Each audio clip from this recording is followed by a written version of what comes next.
Hi, Nikolai from Bunker Samples here. I'm in Berlin where the weather is shit, but it is one of my favorite European cities because it is full of art, culture, and above all, music. Behind me, for example, is the home of one of the great orchestras of the world, the Berlin Philharmonic. But what many people don't know is that next to this building is a place that is a samplist wet dream, a musical instruments museum where they have some really strange, exotic and unusual instruments, as well as some more famous ones. I would love to sample some of the stuff they have in there. I don't think that's going to happen, but we can at least go look at it. So here we are. It's a small museum. You can see the whole thing in a few hours. But in this video, I'm just going to show you a few of my personal favorites. Behind me is a collection of viola da gambas, which in many ways is the predecessor of the modern string family.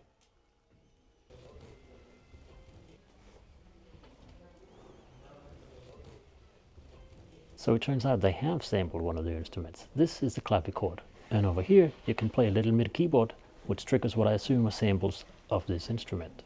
These are dancing violins, tiny miniature violins that a dance master could carry with him in his pocket and play while demonstrating dance moves. Even Stradivari built them, and they were once very popular. They're built from a single piece of wood, unlike a traditional violin, which is, I believe, is about 200 different pieces of wood.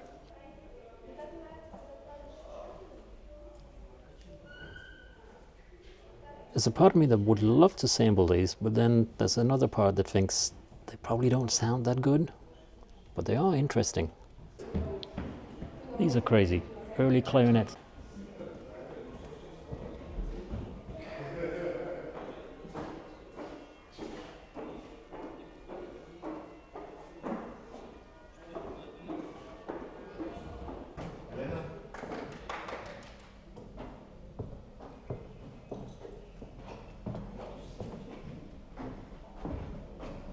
They have a huge collection of historical keyboard instruments here, from early harpsichords all the way up to pianos.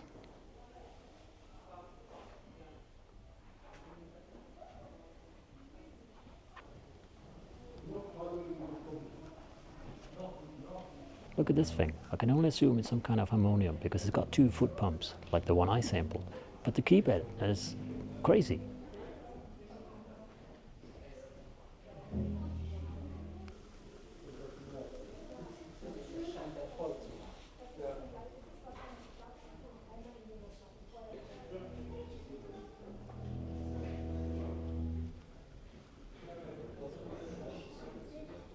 Unfortunately, you're not allowed to touch the instruments, but when you see something like that, that's tempting. Very tempting.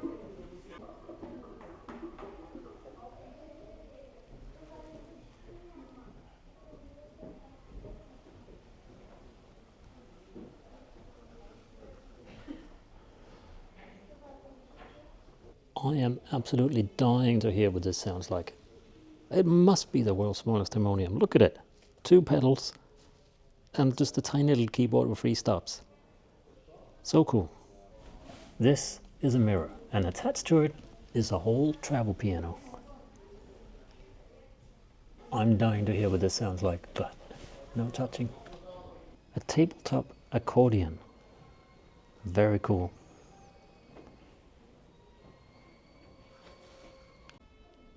Here's a walking stick with a built-in violin. Amazing. This is an Aeolian harp from the 1800s, and it's actually not an instrument to play. It's like a wind chime. You leave it out in the wind. It has 9 strings tuned to the same pitch, but of varying thicknesses. So depending on how hard the wind blows, it produces different harmonics. Of course, they also have a synthesizer section. Now this is a very interesting early electronic instrument, and after I came home I've done a bit more research on it. In the 1920s and 30s, Berlin was a hotspot for new music technology. They actually had a radio experiment lab, which was run by Paul Hindemith, the composer, and in there was a guy called Friedrich Trautwein who developed this instrument, a Trautonium. It uses a neon lamp as an oscillator, very rich in overtones, and it has no keyboard. You play it by pressing a metal wire against the metal board, so it's very, very expressive. You can do vibrato and pitch slides and everything. Now Telefunken, the makers of microphones, thought that this was going to be the next major instrument. So they developed this, a Volkstrautonium, a people's Trautonium. The idea was that it would be in every home the way a piano was in every home.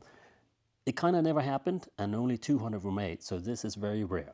Now, Trautwein had an assistant named Oskar Sala who continued the development of the Trautonium all the way into the 50s. And he ended up with this. This is a mixture Trautonium, which produces subharmonics. These are not actual old instruments, these are modern reproductions. People still play them. But what's interesting about Oskar Sala is that he actually ended up writing a lot of film music. Most famously, he made the bird sounds in Hitchcock's The Birds on a Trautonium. So, very much a piece of film music history, this instrument. This is an old Martineau, in many ways the mother of all modern electronic synthesizers. Unfortunately, this is not a very old one, it's from 1962, but it's still pretty cool.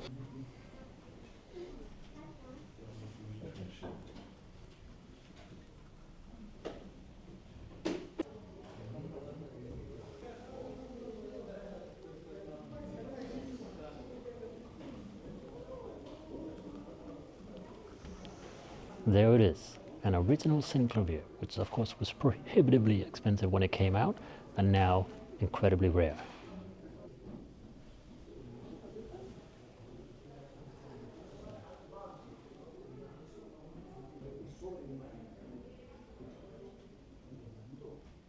The famous emu system with the 5-inch floppy disk. Haven't seen that in years. So that was just a quick tour of this amazing little museum, and if you ever come to Berlin, I highly recommend a visit. If you're interested in music and the history of musical instruments, it's a fascinating place to spend an afternoon. And if you like this kind of stuff, why not subscribe to the channel? I'll be making a lot more videos like this. Thanks for watching, and see you in the next one. Bye!